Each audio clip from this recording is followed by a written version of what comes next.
My name is Jen Hieman. I am the Member Relations Manager at Four Seasons Health Club. I am Jordan's manager, who is the manager on duty here, and I've got a fun list of questions here in front of me that we're going to go over for you today. Awesome. Thank you for sitting down with me. The first question that I wanted to ask you is, what opportunities have you had to be innovated in your position? With my position as Member Relations Manager, I was hired 2.5 years ago, and my only goal at that point was to literally fix the department. I was severely understaffed. The staff that I did have were not happy in their employment for the most part. We had no real structure or guidelines or anything in place to keep the department moving smoothly, which allowed me to be completely innovative with what I did. So I ended up hiring tons of new staff that love their job and all get along with each other. I've hired since then 4 full-time people who have obviously provided 4 full-time opportunities within the community. We've restructured roles. We have implemented new checklists and programs. In terms of the membership base, I've started everything from different promotions to get people in the door to college passes. The college passes that we've recently run, those were all generated just through us having ideas on the back end. So with this position in this type of environment, we can do whatever our heart's content. And talking about being innovative and setting goals, what does your position do specifically to set goals for your department? We're required to strategically plan once a year. So the Four Seasons actual company has company goals, and then every department manager, like myself, we have to write department goals to fit the company goals. I, right now for 2016, already have 52 goals in place. Those range from anywhere from just making sure my staff are doing what they're supposed to be doing, to staying in line with our budget, to creating new positions, to restructuring other department positions. It's across the board of what those goals are. And then we obviously have measurable outcomes in order to make sure we're accomplishing those. But those are kind of big picture goals. On a smaller angle, we just like to get the work done. I like to see the staff happy. I like to see members coming in the door, members not terminating, those smaller goal settings. Getting schedules done on time. It's the little things sometimes around here that is important. What would you say the most important skills that you need for your position are?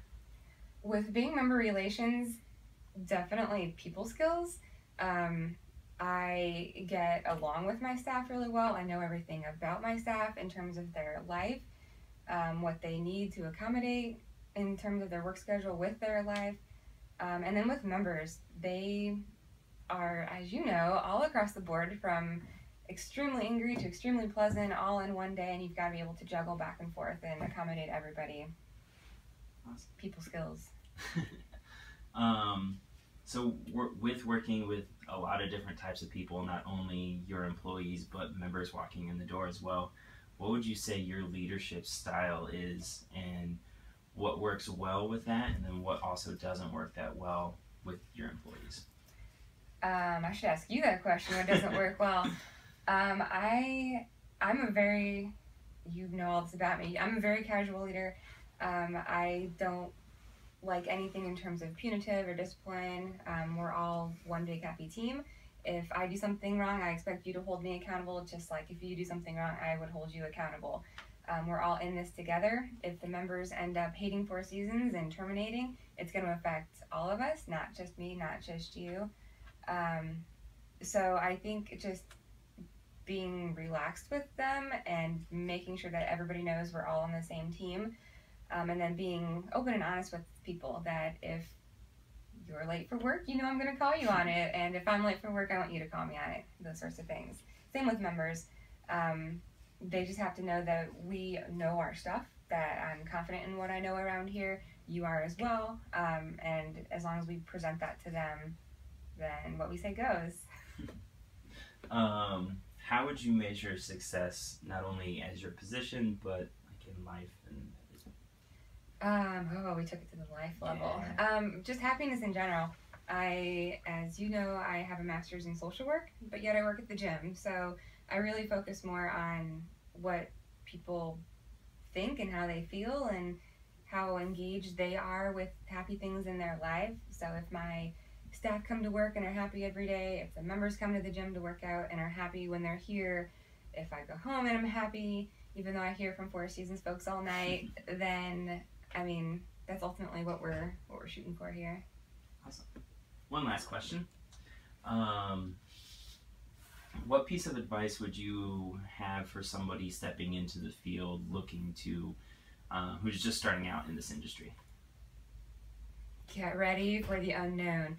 No, I mean, I think the fitness industry in general is constantly evolving, so you've got to be on your toes and ready to change. If you're someone that doesn't like change or can't proactively look for change, then you're not going to be successful. In terms of a management position, if you can't adapt to people and the lifestyles of those that you're supervising, it's not going to be the thing for you, because you may be great with fitness and you may be great with being in charge, but if you can't supervise others and make them happy, then you're not going to be successful in your role. So it's having the passion for the fitness, understanding that you constantly need to evolve with it, but still most importantly, the people skills behind relating to everyone, using the equipment, using the club, working at the club. Mm-hmm. Overall picture, they have to be happy overall. Awesome.